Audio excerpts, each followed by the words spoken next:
All right. I'll do. Episode 13. 13. Remember this time. Lucky 13 of No Frills. Christmas episode. We've decorated. we have gone all out. We've got a tree, a real tree. It is a real tree. This appeared. I don't know where it came from. It appeared in our house, so we're using it. There we go. Season's greetings there. A little thing on the top. So festive. We're smashing this. This is Char's idea of Christmas is like this little cross stitch that my mum did. Little things like little traditional bits of berries and trees and bows and little bits. My idea of Christmas is this bit.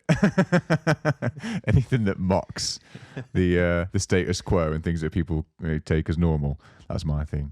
Happy birthday, Jesus. I think I got that from the idents. Remember the idents used to do on BBC Three with the little plasticine like Aardman animation slugs? Remember those? Yeah. I'm sure that one of those it was like a Creature Comforts type show. I'm sure it was Creature Comforts type show, and they were like his little slug who was like, "Happy birthday, Jesus," and I was like, "Oh, I'm stealing that."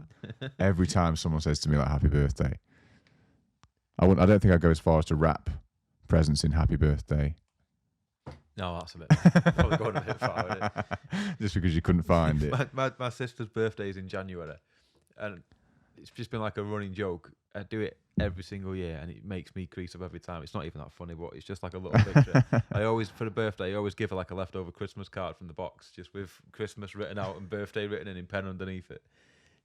proper makes me laugh. But it's like the look on her mate's faces when they come round the house. You just see this proper snide card. Like, who's that off? Oh, it's off my brother. Do your works do Christmas stuff? Like, do they do cards and everything like that? But work? Yeah, like, because you've got so many people there, you can't... Kind of. We, against my will, I'm involved in two Secret Santas, two separate pools of Secret Santa. Now, that's Christmassy. That's very Christmassy. Yeah. See, we don't do we do like, some people do cards, but Secret Santa, how many people are in Secret Santa then? Because there are a lot of people at your work. There's one of them that's just... Like, it's not like the whole department. That'd be impossible. Yeah. Thousands of people. Who's running that? It's just an exhausted woman in Excel. There's one that's for all supervisors and managers, which is just pressure because like you get like depending on who you get, like that's that could be bad. Make a break in it for your career. Yeah. But I'm in that one, and I'm in one just like with my team. So I've got I think 12 in my team in total. So I've sort of organised one with them just to keep them all happy, keep morale up and that. And then I've written a clause into it as well that if I said I'll do it, but whoever pulls me has got to pay double. And they're like, right, fine. And they just let it? So, yeah. So right. That's pretty cush, yeah. Fucking hell. Yeah, that's all right. And then, I believe you. Because it's a new team. Nobody knows who anybody is. Oh, this could be perfect. So we had to send an email out. I sent a group email out saying everyone replies to this with like your favourite TV show, your favourite music, your favourite food. Get to know each other. All this stuff. Everyone can get to know each other. You're not going to get a present that you don't want. You're not going to get something that's rubbish. Yeah. You'll get something that hopefully you'll get some enjoyment out of. Sent the email out. This guy in the team replied all, favourite food, gammon. Like, no one's buying you gammon out there for Secret Santa, so that was a waste. Favourite TV show, don't watch TV. Favourite band, don't listen to music. Favourite sports, don't like sports. We work for a sport betting company. Yeah. Like literally everything. The only answer he provided was gammon. So he just wanted you to pay for some of his Christmas dinner. He just wants gammon. So I know he's got it. He just said, literally in the morning, I'm just going to make him a gammon dinner and bring it in a Tupperware thing wrapped up. So how many's in this one? 12 in this one. So basically the premise is you've got 12 names in a hat. Yeah, you pull a name out. And you pull a name out, and the idea is nobody knows. Nobody knows who's got who. But because I've organised it, I know the majority of them. I don't know who's got me, though. But I know who hasn't, because I know. Well, you know which one it is, because it's the most expensive gift when it comes onto the table. All goes to plan, yeah. So is there a how much is the limit? 10. That's all right, you know. If you had to spend £10 on because if you had to get everyone at work a present, you spend more than £10. You just get £10 on one present. You get something half decent, like a CD or something, or a record. That's what I was hoping for, anyway. Is it? See, we did stuff like that when we was at an old place when I used to work in a kitchen. But it was because we used to work in a kitchen. It was like a bit. There's all these older women who were very dirty and very like dinner lady-ish. Yeah. So all the presents were like Poundland X-rated. Every time. Poundland like X-rated kind of stuff. So you'd be like, oh, I've got some vibrating pants. Thank you, Carol. They're all creasing it, thinking it's the funniest thing ever. Yeah, it was like you get like the Kama Sutra DVD or something from like Poundland in the section at the back that no one goes to. You're like, oh, brilliant. And I was like in my like late teens at the time. I was like, oh, awesome, thank you. These weird people Just giving you awkward, weird innit? gifts. Proper awkward, man. They used to do it. I don't know if I mentioned that one before. Before I worked at the factory, the guy, my mate Lee, that I work with, he had a guy called AD work with him, and they used to, when they go away, because we get no holidays at work, we get none.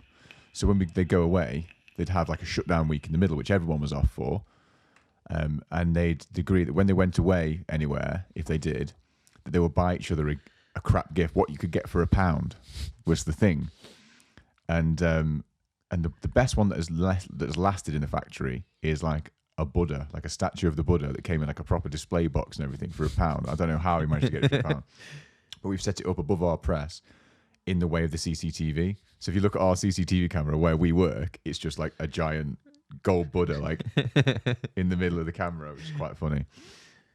And the funniest one that I found, and I'm sure I've mentioned this before, is a vagina lolly. Yeah, you have mentioned that. The vagina lolly is still, I've got it in my pen pot on my desk, like in my little section at work. So anyone comes into my bit, they're always like, oh yeah, can I just borrow a pen? I borrow a pen. I'm like, it wasn't mine. That's a decade old fanny lolly. That's been a long time ago. Someone's got to eat that at some point. It's made of like entirely of sugar, I'm sure. It looks like those those mice you used to get. Oh yeah, It looks like those sugar mice. So it's kind of it's solid. What I don't. It's not cracked. It's pretty Light pink with the dark pink in the middle. Oh, it's fantastic. But yeah, I love stuff like that when people get stupid stuff. I wish we do it at our work. We just do cards, but I don't even do Christmas cards. So. I don't bother with that.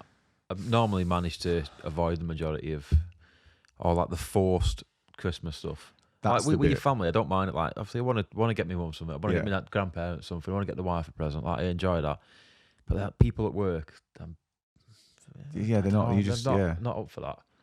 See, we haven't got that big a family, so it's not a great deal of presents. It's just mine and hers, and we kind of go in on each one's and kind of pull the money a little bit. But I haven't got like tons of family to get for. Well, I've got a big family, but I don't. We don't bother. Like we just buy immediates. Yeah. Like, I buy my mum, buy my dad, brothers and sisters. In fact, my brothers and sisters don't even get anything. Well, that's just a lie. My brothers don't get anything because they've got kids, so we just buy the kids. That's it. Yeah, You can get away with that. Then, you end can't up getting shit gifts. Yeah, you end up getting another Lynx Africa pack with some socks. Another pair of socks. Yeah, you're like, we just don't do this. Yeah, but I got told that was ruder. That was more rude. It was like, oh no, well, just accept the socks. Like, I don't. It's weird, isn't it? I'd rather that forced Christmas thing, yeah. the forced holiday. I'm so glad we don't have many of them. Americans have too many holidays. We just can't deal. It's not like that. Although I want to go all the way the other way at work, because there's a woman that we have in that's like a casual member of staff that we get in occasionally to help like fold and bag clothes when it's like super busy. Yeah. So like we're doing loads of Christmas jumpers and stuff at the minute. It's rammed. All of our clients want stuff the next day. They all want stuff like their own stuff printed. So it's crazy busy. We get this woman in. And she isn't contracted. She's not like an actual member of staff. It's like casual staff, like relief staff, temp staff. Yeah. But like people were talking about the works Christmas do, which has already happened in November, like in front of her, but she isn't invited. And I'm like, it's super mean. And then like everyone at work is doing like Christmas cards, which I do not do. I just give the money to charity instead. So you get to work and people have put like envelopes on your chair, but obviously she isn't getting any. She's got none. Yeah, that's harsh. I'm like, it's super mean. And I know harsh. that it's because like maybe she's casual, but I also know that people I work with are a little bit off. So they would be like, oh, I'm not getting her one. So I want to go and get like the most expensive card and just put it on it and be like, there you should do. No, you should do that. Scott. I like that. You should do that. I appreciate what you do here. Because it's just like, I feel bad. And it's nothing, I don't do the Christmas thing, but I feel bad about it. So I might just go full righteous. I think you should like, just get her like a mint present, get her a car. Get something amazing, wrap it up proper, do it all real and be like, from Scott and not everyone else at Darkside who forgot about you, despite the fact you got us out of the shit in the festive season. That's the kind of stuff I love doing, but I don't think I'll go. I don't think that'll go down very well. Oh, I would. Like you say, you can't just leave it out. That's a bit harsh. That. It's mean, isn't it? I suppose like it's Christmas as well. It's like the one time. Yeah, the one time you're supposed to do that. You're supposed to. The whole point people. of doing it is that you're including everyone, and it's a bit harsh. That's just people feel though, isn't it? But we've got the people at work who are doing the humble brag at the minute. They're like, oh, I'm not sure I've spent enough on my kids yet. And they're listing. I'm like, sell your kids. I keep telling them, sell the kids. It's cheaper. Just sell your kids. oh, well, you know, Charlie's got a PS4 and he also wants a Switch. I'm not sure if he doesn't even play his PS4. Should I buy him a Switch? How much is a Switch? And they're like, all right, so this kid's getting like $1,000 spent and his sister. And you're like, you're telling me you don't think it's enough? I'm like, it's too much. Yeah. Give him an orange in a sock with some nuts and just see what happens. Yeah. Just see what happens, the look on his face. New pair of school shoes. Something you need. That'll do. That'll do. It's way, I don't know if that's indicative, but it's just way off now. It's way off. Like Christmas is so far up. Like we seem to be Americanizing everything. We seem to get Black Friday sales here, Cyber Monday sales. We have Black Friday even though we don't have Thanksgiving. It's weird, isn't it? It's like the day after Thanksgiving, we're like, we don't have it. So it's just Black Friday in the middle. And you're like, okay. It's just, the whole thing is just backwards. I mean, they justify it over here by saying it's the last payday before Christmas, but it isn't anymore. No. Because everybody, I say everybody, I'd say probably 90% of people get paid early. Yeah. In December. Most do. And then you have that horrendous 7-week block between December and January's payday. I'm so glad I don't have that anymore. Well, I get paid 4 weekly, so I get an extra one every year. I get 13 paydays a year. So there's obviously 1 month a year where I get 2 because that's the way it works out. But the wife gets paid the last working day. So it could be late. It could be super late. early. It could be early. It just depends on obviously on how it falls. But at Christmas, they close down over Christmas. Yeah. So she gets paid really early then. Yeah. And then she has 7 weeks till we've got her wage coming in. See, we had all that. We had all the Christmas stuff. We've done our Christmas party already. 30th of the last day of November was the Christmas party, right? They're talking about because we were getting to the calf room, and this is where it all kicks off. Where we're all eating our dinner. It's all where it all goes off because we're all in a room together, quite small. And they're all like, "Oh, I can't remember what I've ordered. Oh, at least do you remember what I've ordered? Yeah, I've got it all written down. I've organised it all. We're talking about this in front of people who aren't even invited. Bearing in mind, there's only 8 of us and the 2 brothers that own it. It's not it's not a stretch to be like, oh, we'll have another chair and bring this girl. Do you know what I mean? It's not a crazy amount. But we got there and it was at this cricket club and they got this big tent, the Magical Marquee, a big tent with a bar, not like a proper bar, but, a festival bar with a couple of pumps and loads of bottles and all that kind of stuff, right? And there's 10 or 11 tables of 10. So there's maybe 120, probably 150 people there. And it tells you at the start when you go in all these different companies and bits and pieces. And we get there and sit down and we all start drinking and doing bits and pieces. And in the middle, the middle of the table is a big glass tube with baubles and stuff in. And next to that is a silver top hat, a cardboard top hat, upside down. And in it is these little vuvuzela things, party poppers, crackers are all in it, so you can pull it and put the hat on, all that Christmas stuff. But they put it all in a silver top hat, right? So everyone's chucking them around. You have that one, you have that one. All right, pull these crackers, do this. Right, we're gonna fucking fire in these party poppers at each other. It's don't aim at the face, bang. So we're doing all that, and all of a sudden there's a Scrabble in the middle of the table. I look up, and Lisa has grabbed the silver hat, and she's got it on her head. And she thinks she looks dead suave. I think she looks like Boy George, and I mentioned it, and she didn't like it. She's gone full culture club now. And then she starts taking selfies with the hat on, right? I'm like, okay, just let her do her thing. She's having a good time. She's got this hat on. But I look around the room, and everybody, the alpha of the table, has got the hat. And then as the night goes on, and we're all drinking, we're all dancing with all these other people. We've never met these other businesses before. We don't know who they are. Yeah. It starts getting nasty with the hats.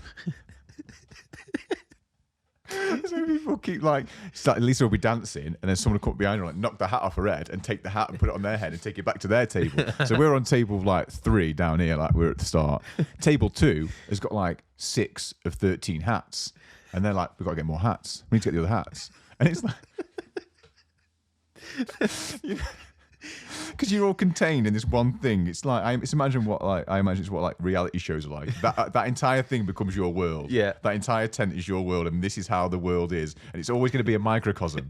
There's always going to be people who are at the top. There's always going to be funny people. There's going to be the bullshit people, the people who are too drunk. They're all here, and they're all in this one room. And so this old dude that works with us tried to steal a hat back off this guy, and went to knock it off his head, knocked it off, and then across, and knocked all their drinks over. And then it was oh, now it's going on. Oh. And then that happened. Then people were stealing hats back. people were going over to other tables. Can I borrow your hat, mate? And they're like, yeah, I just need it for a picture, and then taking it and walking. It was like became like this war. It was like whoever had the most hats, they were the best tribe, the best table. But it wasn't. No one was speaking about it. No one was speaking. Everyone knew what was going on. Everyone knew what was going on immediately. And the funniest part, and I was like ripping Lisa about it because she looked like Boy George, but she had her hat on. And now we're on table 3. Table 4 is like a recruitment company. And there's one older guy. This is indicative of all the tables, by the way. One older guy that you can tell is the boss. Yeah. Everyone else is a young girl that works there. Yeah. And they look phenomenal. Like, these girls look gorgeous. And they're not like up their own arses. Then they're really nice people because you're all kind of in the same place. You're kind of mingling and talking at the bar. And they're super nice. Just there to have a dance. But they're dressed up because it's Christmas and they're having a good time. They're not particularly pissed or embarrassing. They're really nice. And so this guy on this other table, the day's not the drinks over, comes over to Lisa, who was in her 30s, takes the hat off her, like brazenly takes it off her, runs around. They're like running around after each other, 2 grown adults who've never met, like a playground. And then he gives the hat to like the most gorgeous of the girls on table 4. And I was like, it's like watching magpies. It's like mating behavior. This is like a big bald guy who got no other attractive qualities to table 4. Hopefully he can give them a hat. He's like, I'll give you a hat, and now table 4 is going to be interesting. Table 2, and maybe table 2 and table 4 have got hats between each other, and now they're in a coalition. These 2 tables, and table 3 is out because table 5 is these women police officers. They're not bothered about any hats. They're giving away the hats. So our neighbours are giving away the hats, and now these 2 tables are fighting. It was unreal. You know when I'm watching it, and I'm just watching it all go down, and I'm just getting more and more drunk. And then, I'll tell you what, I was vocal with my male co-workers. Yeah. We were like, which do you think is the best dressed table? Because our bosses wore tuxes. I was wearing like a waistcoat, and we were like, we dressed up because we never do. Some guys had just worn like jeans and a shirt. Yeah. So there was no effort. Do you know what I mean? Like some guys had some, and obviously we all picked table 4 because all these young girls had just knocked it out of the park. Yeah. If you had taken a picture of that girl and said, that's an Instagram model, I'd be like, yeah. They all look like that. They're all very... And so they're all doing bits and pieces. I've lost my train of thought now about how gorgeous these girls are. But I was very vocal about it. I was like, yeah, I think they've won. They've won. Table 4's won it. This is before the hats. Table 4's won it. And so Lisa, who I'd called Boy George, had heard this retort. So they're all getting up dancing. All the girls are dancing. Lisa gets up with her mum. They're all going and dancing. And she stitched me up a treat. She'd done me a kipper, honestly.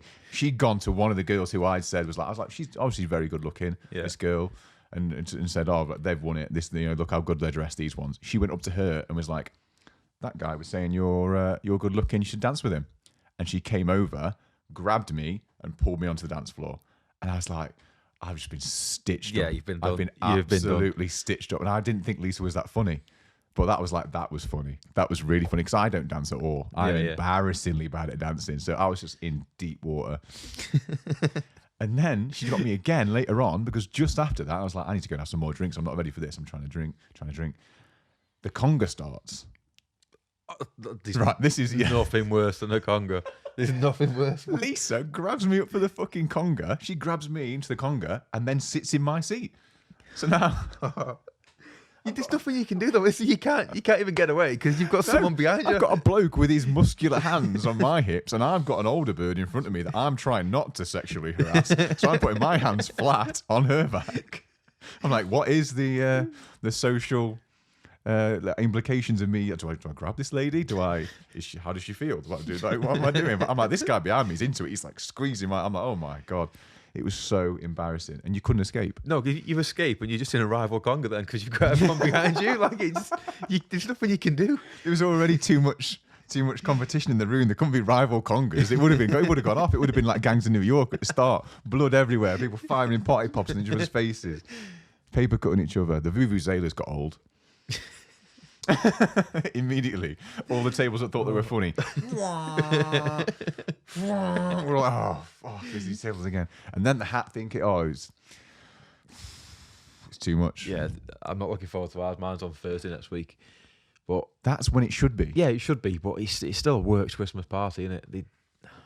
I don't know. Is it being held at your work? No. Okay, so no one's photocopying their asses. No, nothing like that. Usually we normally hire out there's a nightclub in Hanley called The Exchange, and they usually hire that out for the full night. Yeah. It's usually a free bar, and they're usually quite good Yeah. as far as works dues go anyway. But like last year, there was loads of trouble. Obviously, it was a free bar. Less people turned up than they first anticipated, so the free bar got demolished. People were having a lot more than they thought they would. People were getting served quicker than they expected them to. There was fights. There's thousands of people at our place, so Yeah. you're not just there with people a small group of people that you know. You're there with a lot of strangers. Yeah. So it got well out of hand. So this time they've booked it at like some proper swanky hotel. Tried to outprice everyone. There's no free drinks. None. Not even like on entry. No. Oh, no. Yeah, you get. You get like a snifter of whatever. Yeah, it is, yeah. like What was that? sparkling wine. Exactly. Yeah. But yeah, like there's been absolute uproar at work. Like loads of people are not going. Normally they split it over 2 nights because there's that many of us. They can't have everyone there at once. And I think it was last night or the night before was the first night, and they expected 350 people to turn up. Right. 40 people. What? Yeah.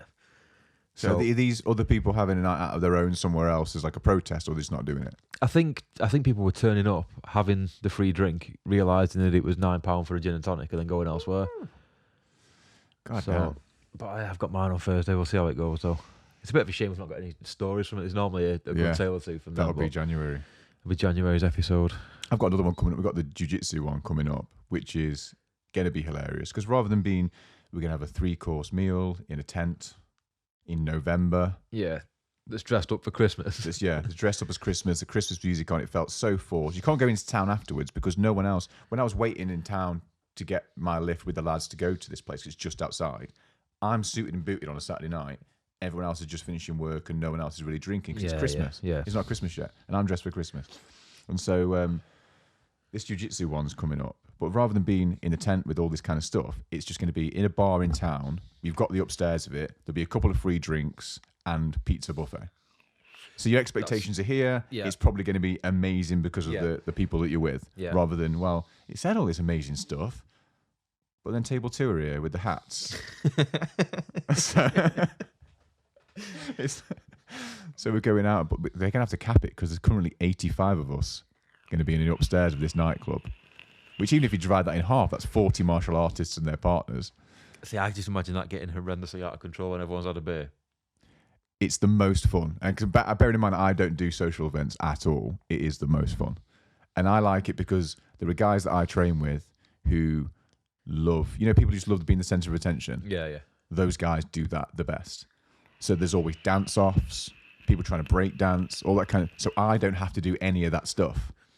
You just kind of be funny and make some remarks every now and again, and people are that one's got me. You can kind of do that stuff, but you don't have to. Because when people do like full grabbing their own foot and skipping through it and pretending to break dance on a sticky floor, and it's just gets embarrassing. But some guys love that, don't they? The centre of attention bit. Yeah. So I just sit back, drink my body weight, and be very ill the next day because we always just go balls to the wall. And it's always competitive because a lot of us are on the team. We compete in martial arts together, so there's always that competitive element implied to any games that we play at training. Even at the start, if we're playing like dodgeball or something, it's like a warm up for a laugh. It gets crazy, yeah, because you want to win. Everyone wants to win, so it's going to be amazing. It's not going to be £9 a gin and tonic though. That's ridiculous. I think what we're doing, we're all in work. That's another thing as well. It's right by work. And for me to go home and get back, it's like an hour round trip. Yeah. I'm working till 6:30. Last orders is at 11. So That's I'm not going to have time to go yeah. home. So I'm going to be I have to dress smart for work anyway, but I'm going to have to be well overdressed for work as well. It's just going to be a disaster, I think. But it could be hilarious. It could be good. It could be hilarious. It could be good. It's on Christmas jumper day as well. Our work's having a Christmas jumper day. Oh yeah, my job is to print Christmas jumpers, and I completely forgot that was a day. I don't really get that. Where has that come from? I don't know. I think it's a charity thing. I think you wear a Christmas jumper and you pay £1 to wear your own jumper, like Mufti Day. It's not a thing though, is it? No, because I work in a factory. I wear what I want every day. I don't get it. I mean, there's not really a dress code at our place. There is for like management and like supervisors and that, but the general like staff can just wear whatever they want. Whatever you like. But I don't know. It's just all the forced commercialised Christmas stuff that everybody has to partake in. You just find yourself doing it, just going along for the ride, don't you? No, I'm here for the food, and hopefully people are in a good mood. and I don't think they will be. But I'm here for it. I'll eat my body weight. I'm hoping to eat my body weight because I've got some training. I finish training next Friday, and then I've got little bits in between. But I'm like, I'm going to eat so much food. We bought a tin of Quality Street last Friday because my parents came over at the weekend, and the whole tin went like. Yeah, when we're smashing through all that. We did the big Christmas shop like a week ago, and it's gone. We've already been and done a top up, and we're halfway through that now. Yeah. All like the like Quality Street miniature heroes. Everything's just getting battered. Just goes, doesn't it? Yeah. I've had a Christmas pudding already. Like, saw that in the cupboard the other night. I was like, I'm having that. I've had mince pies. I've been having mince pies at work. I've just been going through it. I'm ready, man. I'm ready just to. I never understood it when I used to do other bits and pieces, and like when I did other jobs, I was just not a part of the 9 to 5. I wasn't a part of the work for the weekend crowd. So I'd work when I want. I'd do nights. I'd do drawings, and I kind of just enjoyed the bits and pieces. But now I work in the week, regular hours. And I train all night. I'm like, I'm ready for weekends. Yeah. And I'm ready for Christmas. I've never been looking forward to Christmas because I don't have to go to work. And I do love my job. I can't wait to just have 2 weeks of eating absolute You've got 2 weeks dog off? shit. Yeah. I like to use my holidays. I've used my holidays. That's the dream, that. I've got Christmas Day and Boxing Day off. It's the first time I've had them off in about 5 years. But then I'm back in on the 27th and I'm working until 10 on the 24th. Yeah. Like, it's a bit shit, really, but... No, we've been... That's what it is. I'm just going to be sitting down, playing video games and eating all the food. Because a few of our guys in the team are going to go to the Europeans in Lisbon. It's in like January. So they have to be on weight.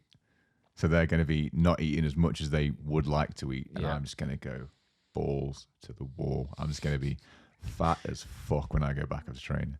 That's what it's about, isn't it? I love it. New year, new me. Put it all off in January. Have you got any of those ready lined up? Everyone's talking about it already. What New Year's resolutions? New Year's resolutions. I don't do any of that. No, I don't. I don't do any. I think there's been a few times where I've gone, right, I'm going to join the gym. I'm going to lose the beer belly. Start jiu-jitsu, do some boxing. Don't work. Boxing was a thing for a bit. Yeah. But I never stick to anything. I think, I don't know. I think if you set it out as a New Year's resolution, it becomes a thing. There's too much pressure on yourself and you don't do it.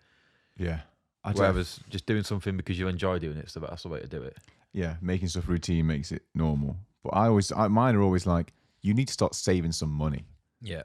And I never save any money. There's never, I don't know where it goes. Like, I've just got a fucking hole in my arse that money's coming out of. Short-term saving, I'm really good at. Like, saving by a house, never going to happen. No. Like, I can't do that. It's never going to happen. Saving by like a new guitar, which I could have after like 2 months' wages if I'm careful. I'll smash that. Yeah. Like saving by a new laptop, saving by, like, I don't know, a pair of shoes I want or something. If I see something that I want, and I think like that's probably obtainable in 2 or 3 weeks, I can be frugal for that amount of time and get it. Like long-term saving, just saving up for a rainy day. Yeah, never. I can't do it. I can't do it. Like if I know I've got more than £10 in a jar at home, I'm getting a Domino's that night. Yeah, like, that's just how it is. I can't. My impulse control is crap. Terrible. I've got this mindset where I like this pre-30 mindset. I was like, you're not going to make it that far anyway, so just spend it all. Just ride it until the wheels come off. And now I'm I'm like 31, nearly 32. Like, you probably should have saved a little bit of that money. And I didn't do any of it. I just went to America all the time and came back and travelled and did the stuff you kind of, I guess you're supposed to do that stuff and meet people and go around and do some bits and pieces and do bits that are on there. But I'm good at saving like short term. Like I'll be like, yeah, cool. I want this thing. Okay, if I just go without this for a month, I can have this. Yeah. And I'll do that. But when I've got people at work who are like, I've got, it's money's tight. I've got my savings, but money's tight. I'm like, when mine says minus this, that's all there is. Yeah. I'm like, it's a tough one. I mean, I got myself in that mindset when I was younger, and it had like a pretty big impact on us and pretty much ruined any financial sense that I ever have. But my grandparents were pretty well off. On my dad's side, they both died now, but they lived literally saved all their lives. They were really, really tight with money. They're going to have this fantastic retirement plan with loads of holidays. They got about 6 months in. He had a couple of little issues. That was a setback for a bit. Yeah. 12 months later, my granddad got dementia, writ him off. He was obviously lived out the rest of his life in and out of homes and stuff, not enjoying any of his money. Then he died. By the time they got everything sorted and my gran got what she should have had, she should have been able to start enjoying it. She got cancer, died within 12 months. And then it was just literally, they'd saved up for life for this big plan and never got to enjoy it. So then I was always like, right, that's it. That's proof. There's no point in any of that. Just like live day by day kind of thing. But then I'm kind of regretting it a bit now. Yeah. I think I went too far the other way. I think I went too far the other way. There's a guy. Oh God. I feel like I always talk about work stories. I talk about work stories. It's because it's all we do. We're adults now, aren't we? It's just work. There's a guy that used to work where I work. His name is also John. It's not the old boy John. It's a different John. He used to train Aikido, so they call him Aikido John. Cleverly. Makes sense. And he, you know, when you send it all up and you do get it right, and then you meet women, he got like a really nice house and a nice bit of Derby, like a 2-bedroom, old, like very, you know, a nice place, not like a new build or anything like that, like a really nice place. And he ended up getting with this woman who, I think she was like a deputy head of a school or something like that. But he'd kind of met her and kind of got with her, but she still had a boyfriend at the time and he didn't know. So she got kicked out by the boyfriend. And of 2 weeks in, she's on his doorstep.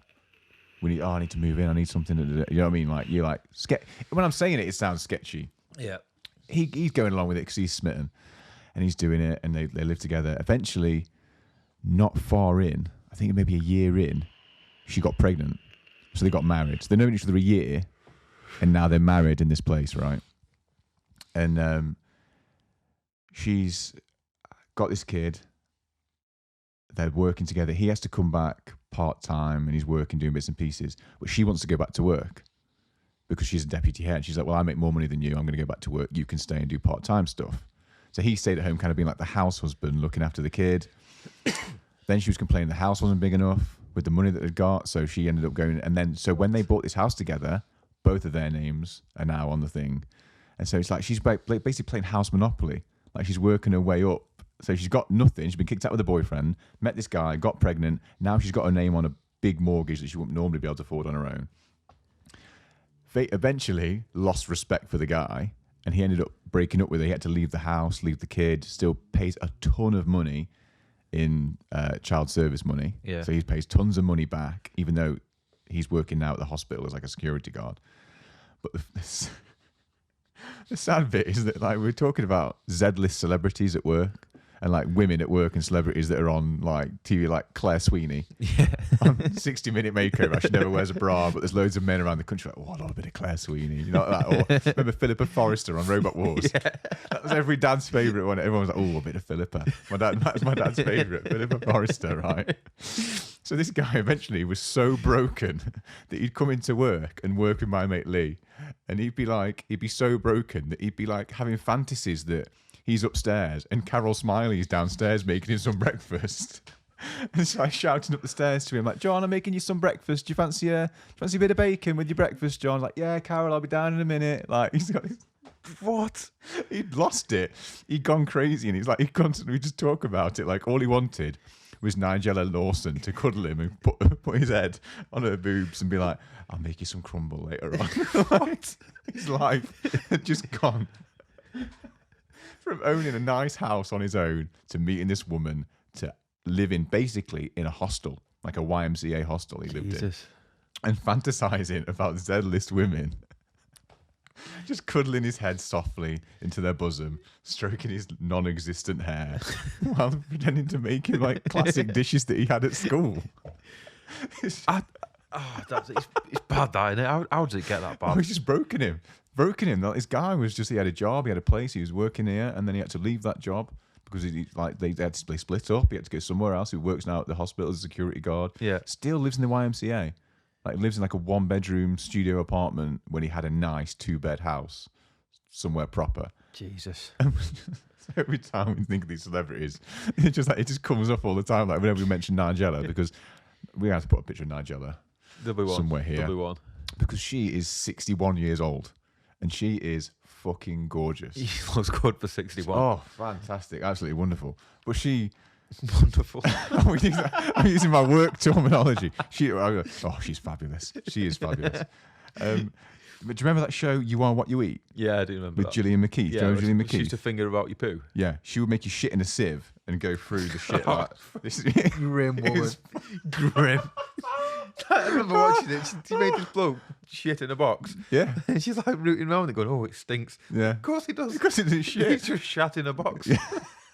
What did you expect that to smell like? It's full of feces. Like, outrageous television, that.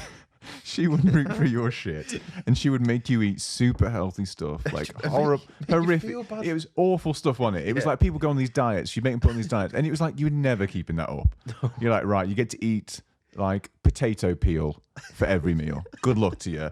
Shit in this box a week later. We'll see how healthy you are. It was like that, wasn't it? Yeah. And she looks like hammered shit. She is horrendous. She looks like a bilge hag, like a witch. She's proper Granny's garden, right? Same age as Nigella. Yeah. You're like, this one cooks chocolate cake and makes sexual innuendos. This one eats healthy and promotes other healthy eating. And plays with poo. And plays with... and more importantly, scatologically involved.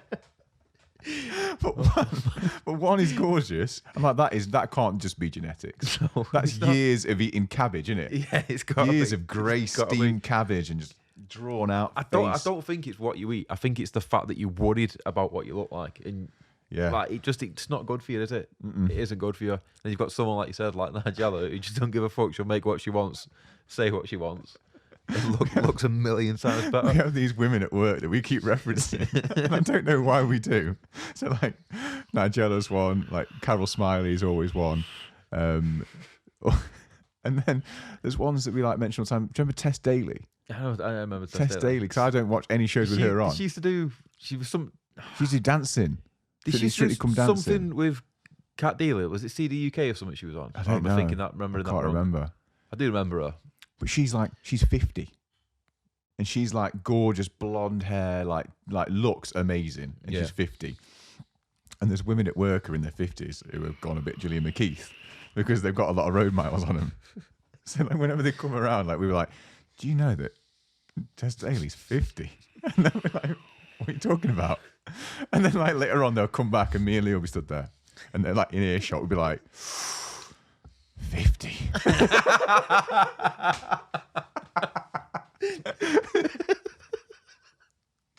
That's cruel. That's so cruel. It's not against them. It's just how good do they look? 50. That's when I got told about Nigella and Carol Smiley like cuddling John's head. Like he just had enough and he'd gone to an alternate reality where Z-list celebrities were cuddling him. 50. Like, it just comes up constantly. But I was getting furious because I was mentioning Tess Daly to people, and I was like, "Remember Tess Daly?" I'm like, yeah, 50. And they're like, "Really?" I was like, "Yeah." They were like, "She's a bit big though, isn't she?" I'm like, "Big?" I'm like, "Fat?" They're like, "No, she's quite tall and quite." I'm like, "Yeah, she's gorgeous, like model." And every time I go to people and I'm asking, it was like, they're like, "She's a bit big though." Like, big? Is this like a conspiracy? Like, I haven't noticed that Tess Daly's massive. She's like standing further away on every TV show that I've not noticed. Like, what's going on here? Like, Tess Daly. She's gorgeous. We're going to have to put all these pictures of these women up, aren't we? What's this podcast turned into? I don't know if I'm even rating women by their ages. I didn't know we were doing this. And I've fallen into the trap of everything that I hate. Oh, that's funny. It just becomes like these little catchphrases that stick, and little things that happen at work. They just become your life, don't they? These little they do. jokes. Yeah, I think it's like. I mean, I've worked as like a teacher. I've done like proper jobs where I've been, doing like 80 hours a week, just worked to the bone, but paid good money, done this stuff. Now I work for like not much money, but it's more than minimum in a factory. But I swear to God, once a day, I laugh until I cry. Yeah. At least once a day. That matters, that, doesn't it? It's huge. You can't buy that. And especially in a factory, because if you said one of the things we say in one conversation anywhere else, you're going to be in HR. Yeah. You're going to be in the office. Yeah. You couldn't... You couldn't mention how old these celebrities are in front of other women, in front of anybody, because they'd be like, "In the office, please." And they sit you down, Mr. Duval, can we talk about this conversation? And it'd be filmed. Yeah. And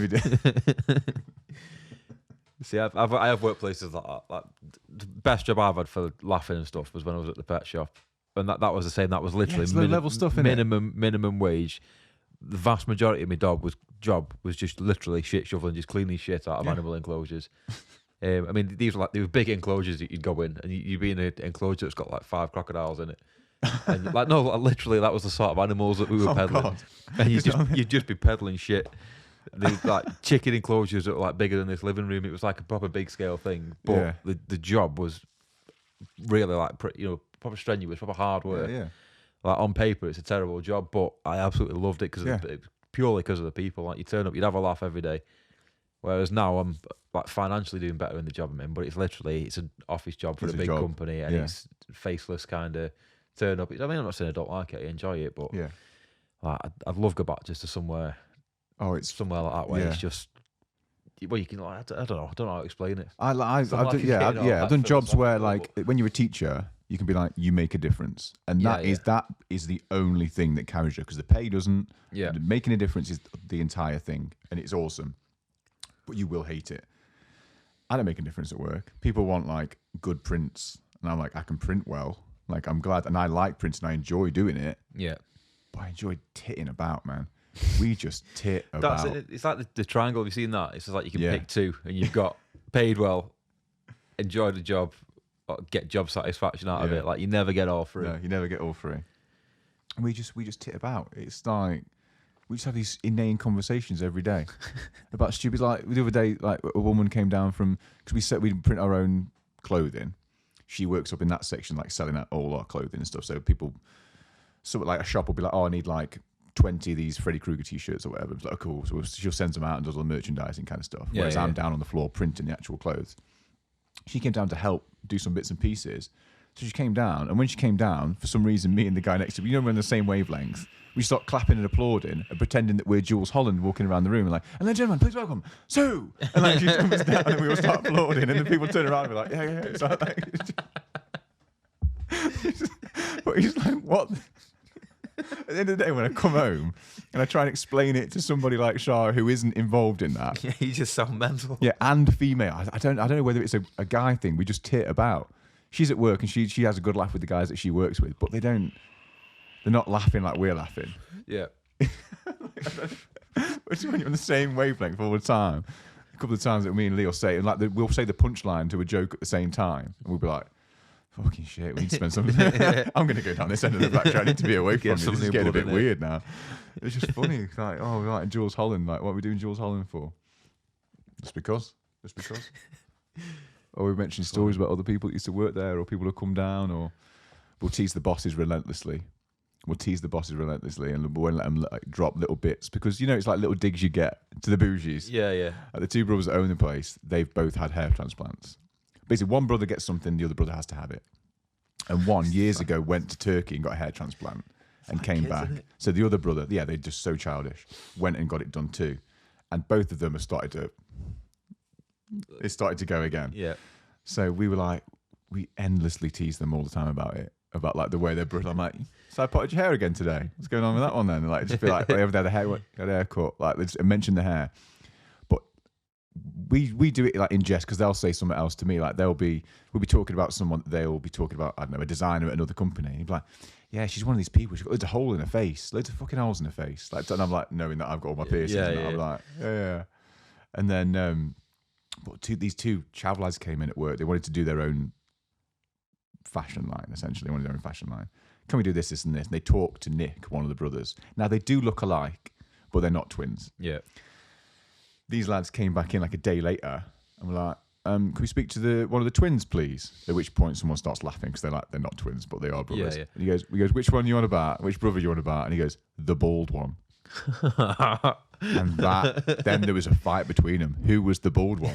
Which one was the bald one? Because they're both going bald. They're going so bald that science hasn't been able to help. So he just will not lie. These little digs that you can give, and they give it back. To be fair, they always give it back. But you just like these little bits. Just the ball, I love that. There's been some right weirdos like that I've worked there before me, and it just seems to be the freaks of society that get put there, and we're just all there together, just existing in this little factory. And it could be a sitcom. You know how a lot of people are like, oh, my work could be a sitcom. It'd be like The Office, like there's a Brent coming in, all that. Our place is just like that. It's unbelievable. It's unbelievable. I say it every time you talk about it, but I'm coming in one day. Everybody wants to come in. I'm absolutely going to. I'm going to come in. Next run of shirts we get done, I'm going to come in. Ooh, there goes the flag. It's upside down. That's bad taste. Oh dear! Don't let it touch the floor. They'll be mad. They'll be mad. The American flag's falling down. There we go. Don't worry. Panic over. Oof. Put your guns away. I've never had someone explain to me their job and then been like, "Oh, I can't wait to come to your work." But every time I talk about my work, people are like, "I just want to come and meet John," or "I need to see these brothers," or I want to meet or the John. dog. People want to meet the dog. I'm not So I've asked got about the Teddy. dog. I wanna I've got meet Teddy John. on my Instagram, and I've got a whole Instagram story for Dark Side Teddy. And it's just him. It's just Teddy with like songs and stuff, and just that's my entire life. But it seems to come out in podcasts and be quite funny. I don't fully understand it, and there doesn't seem to be many prospects. I'm not going to get promoted anywhere or do anything crazy. I'm not going to do any mad changes in my life, but it makes me laugh until I cry every time. That's what counts that. You can't say you can't buy that, can you? No, you can't. I'll take the pay cut. I'll take the pay cut. Right, should we do this Christmas thing? Have we got gifts, haven't we?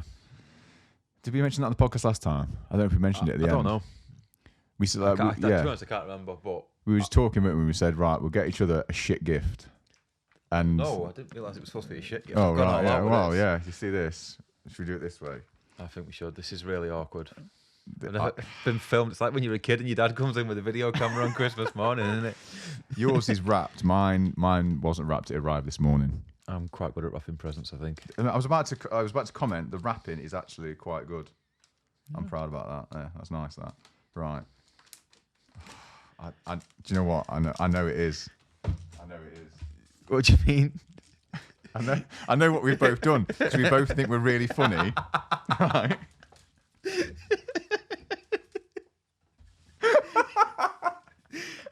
I know what we've done. Oh no! I hope we haven't. I hope we I have. really hope we haven't. I hope we have. Am I opening it right? Yeah, just open it Oh, I however you hope want. I have. I think we have. I think we both think we're really funny.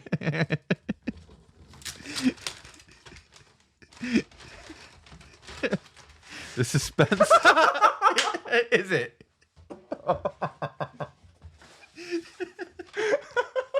No way. Oh, oh, oh.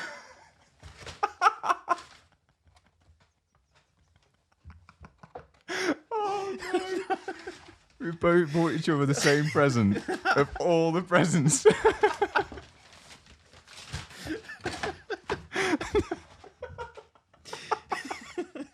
I can't believe he sold 3 books. There's 3 copies in the world that we're aware of. Oh, we're going to prop them up. Oh no. Everyone. Andrew Ridgely, Wham, George and me. Oh my God. Oh, we think we're hilarious and we're not. I'm laughing. Oh, there's 2. Right. This is the book that we previously talked about in the podcast that Lee's wife had received as a shit gift. And it was fate that there was always going to be her copy that was always coming to her, because even if she didn't get it for her birthday, she was getting it for Christmas. And of all the things, not even just on Amazon, but in the world. To be honest, I bought it after we did that episode. I was driving home and I was laughing about it that much. I stopped at a piss for at the services and ordered it. Oh, God. Oh my God, I can't believe we've just done that. I'm quite happy with that though. That's wavelength, isn't it? I don't know what to do with it now. I'm not going to read it. I'm wondering what I can do what I can prop up with it. I might shorten the leg on my table so I've got a place for it. Oh, no. Oh, Lee's going to have a field day. That's unbelievable. That means that Andrew Ridgely has sold 3 books. We've contributed to this. The cover, just everything about it is just absolutely horrendous. It's terrible. There's pictures in the middle.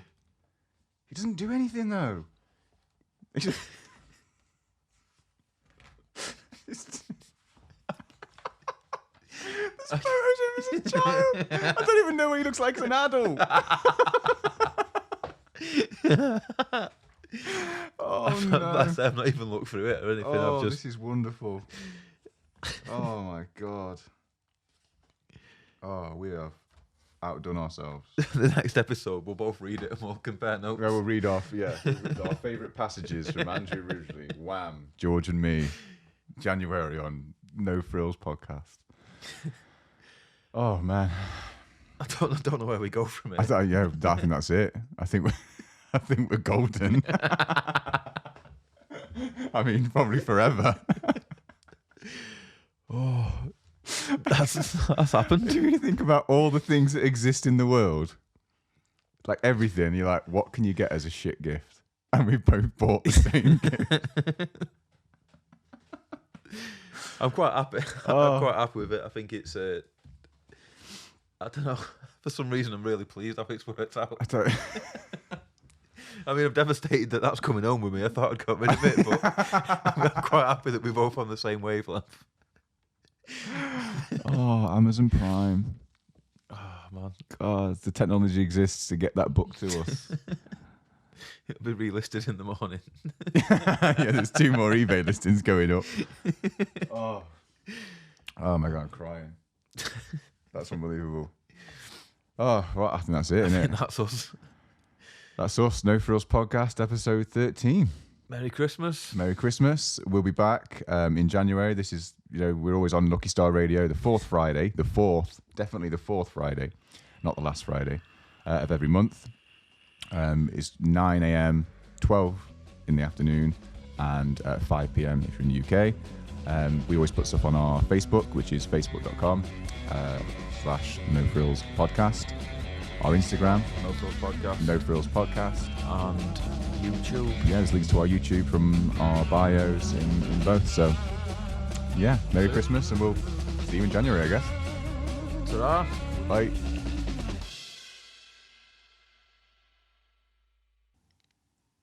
50. 50.